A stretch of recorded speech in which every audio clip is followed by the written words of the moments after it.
আসসালামু আলাইকুম। অবিরাম বাংলার সংবাদে সবাইকে স্বাগত জানাচ্ছি। আমি নাইম ফাথুম মুবিন। শুরুতে বিআরবি কেবলস সংবাদ শিরোনাম জানিয়ে দেব এই মুহূর্তে হাতে পাওয়া সর্বশেষ গুরুত্বপূর্ণ আপডেট বাংলা সংবাদ। শুরুতেই থাকছে পুরো বাংলাদেশই আমার পরিবার হয়ে উঠেছে তারেক রহমান। বেগম খালেদা জিয়াকে স্মরণ করে ও মানুষের প্রতি কৃতজ্ঞতা জানিয়ে নিজের অনুভূতি প্রকাশ করেছেন বিএনপির ভারপ্রাপ্ত চেয়ারম্যান তারেক রহমান। এবারে জানাবো সার্বভৌমত্বের প্রশ্নে খালেদা জিয়া কোনো আপোষ করেনি বাবর।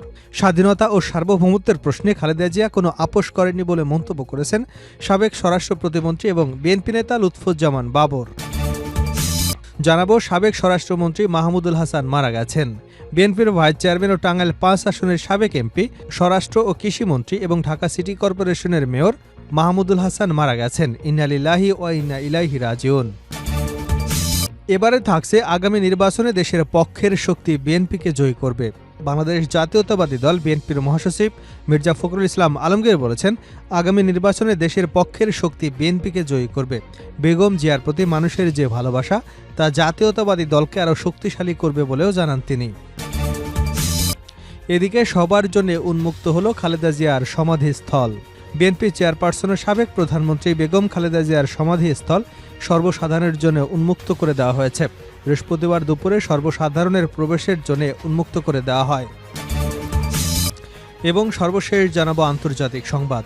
নতুন বছরে যুদ্ধে জড়াতে পারে ভারত পাকিস্তান। দক্ষিণ এশিয়ায় আবারও যুদ্ধের আশঙ্কা দেখছে যুক্তরাষ্ট্রভিত্তিক think tank council.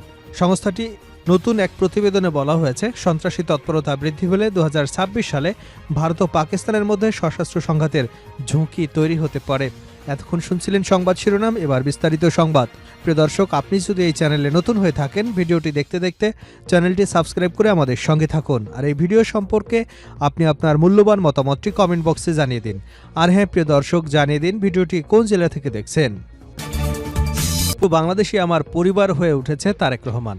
Begum Khaleda জিয়াকে স্মরণ করে ও মানুষের প্রতি কৃতজ্ঞতা জানিয়ে নিজের অনুভূতি প্রকাশ করেছেন বিএনপির ভারপ্রাপ্ত চেয়ারম্যান তারেক রহমান।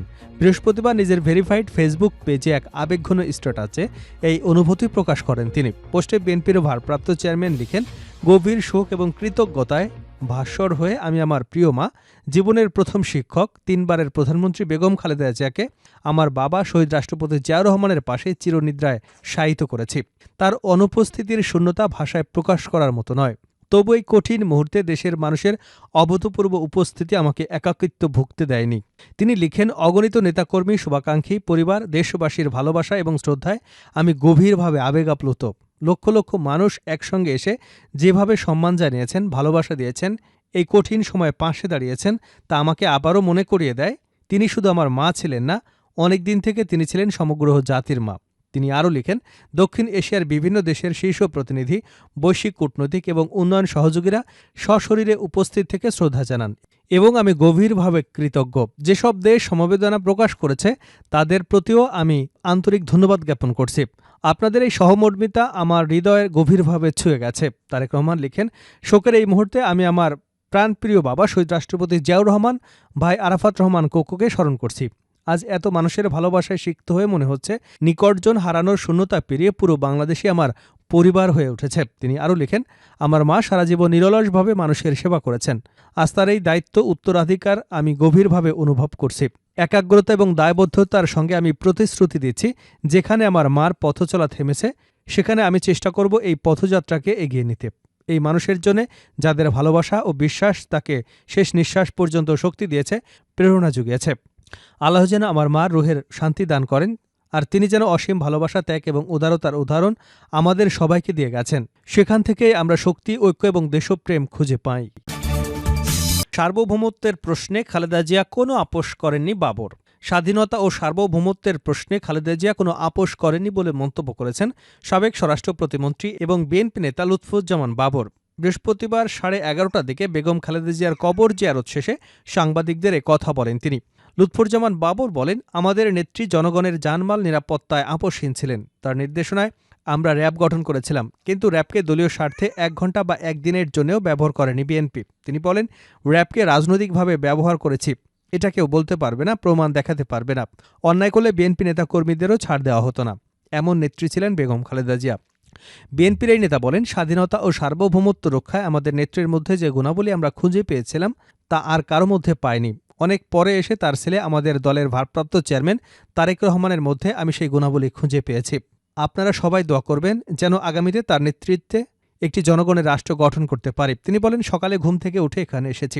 রাজনৈতিক কোনো পরিকল্পনা নেই, এটা আমার ব্যক্তিগত আবেগ। আমি ব্যক্তিগতভাবে এসেছি, আইনশৃঙ্খলা বাহিনীর অনুমতি নিয়েছি। বাবর আরও বলেন, নেত্রীর সঙ্গে আমি অত্যন্ত ঘনিষ্ঠভাবে কাজ করেছি। ওনার দেশপ্রেম দেখেছি, স্বাধীনতার সার্বভৌমত্ব প্রশ্নে উনি কোনো আপোষ করেননি। সাবেক স্বরাষ্ট্রমন্ত্রী মাহমুদুল হাসান মারা গেছেন। বিএনপির ভাইস চেয়ারম্যান, টাঙ্গাইল ৫ আসনের সাবেক এমপি, স্বরাষ্ট্র ও কৃষিমন্ত্রী এবং ঢাকা সিটি কর্পোরেশনের সাবেক mayor major general Mahmudul Hasan মারা গেছেন। ইন্না লিল্লাহি ওয়া ইন্না ইলাইহি রাজিউন। বুধবার গুলশানে নিজ বাসভবনে বিকাল ৩:৩০টার দিকে তিনি শেষ নিঃশ্বাস ত্যাগ করেন। মৃত্যুকালে তিনি এক ছেলে এবং এক মেয়েসহ অসংখ্য গুণগ্রাহী রেখে গেছেন। জেলা বিএনপির সাধারণ সম্পাদক অ্যাডভোকেট ফরহাদ বিষয়টি নিশ্চিত করেছেন। রাজধানীতে নিজ বাসায় বর্ষানে এই রাজনীতিকের মৃত্যু হয়। বৃহস্পতিবার বাদজোহর টাঙ্গাইলের বিন্দুবাসিনী সরকারি বালক উচ্চ বিদ্যালয় মাঠে তার জানাজা শেষে সন্তেশের নিজ বাড়িতে স্ত্রীর কবরের পাশে তাকে দাফন করা হবে। মেজর জেনারেল অবসরপ্রাপ্ত মাহমুদুল হাসান ছিলেন একাধারে সাবেক মন্ত্রী, সংসদ সদস্য, শিক্ষানুরাগী। টাঙ্গাইলের উন্নয়নের উপকার, তাকে বলা হয় আধুনিক টাঙ্গাইলের স্থপতি। ঢাকার সৌন্দর্য বিনির্মাণে কারিগর এবং জনগণের অকৃত্রিম বন্ধু। তার অসাধারণ মেধা, নেতৃত্বগুণ, দেশপ্রেম দিয়ে তিনি টাঙ্গাইল তথা দেশের গর্ব হয়ে উঠেছিলেন। মেজর জেনারেল মাহমুদুল হাসানের মৃত্যুতে টাঙ্গাইলে বিএনপি নেতাকর্মী সহ সর্বস্তরের মানুষের মধ্যে শোকের ছায়া নেমে এসেছে। আগামী নির্বাচনে দেশের পক্ষের শক্তি বিএনপিকে জয়ী করবে। বাংলাদেশ জাতীয়তাবাদী দল বিএনপির মহাসচিব মির্জা ফখরুল ইসলাম আলমগীর বলেছেন, আগামী নির্বাচনে দেশের পক্ষের শক্তি বিএনপিকে জয়ী করবে। বেগম জিয়ার প্রতি মানুষের যে ভালোবাসা তা জাতীয়তাবাদী দলকে আরও শক্তিশালী করবে বলেও জানিয়েছেন তিনি। নতুন বছরে যুদ্ধে জড়াতে পারে ভারত পাকিস্তান। দক্ষিণ এশিয়ায় আবারও যুদ্ধের আশঙ্কা দেখছে যুক্তরাষ্ট্রভিত্তিক think tank council on foreign relations সংস্থাটির নতুন এক প্রতিবেদনে বলা হয়েছে, সন্ত্রাসী তৎপরতা বৃদ্ধি পেলে ২০২৬ সালে ভারত ও পাকিস্তানের মধ্যে সশস্ত্র সংঘাতের ঝুঁকি তৈরি হতে পারে। গত রোববার প্রকাশিত প্রতিবেদনে বলা হয়, মার্কিন পররাষ্ট্রনীতির বিশেষজ্ঞদের নিয়ে করা এক জরিপে মূল্যায়ন উঠে এসেছে। এতে চলমান আঞ্চলিক উত্তেজনা এবং সাম্প্রতিক সংঘর্ষগুলোর প্রেক্ষাপট তুলে ধরা হয়েছে। প্রতিবেদনে উল্লেখ করা হয়েছে, বর্তমানে ট্রাম্প প্রশাসন কঙ্গো, গাজা, ইউক্রেন সহ বিভিন্ন সংঘাতে নিরসনের চেষ্টা চালালেও ভারত, পাকিস্তান এবং কম্বোডিয়া ও থাইল্যান্ডের উত্তেজনার উদ্বেগের কারণ হয়ে দাঁড়িয়েছে।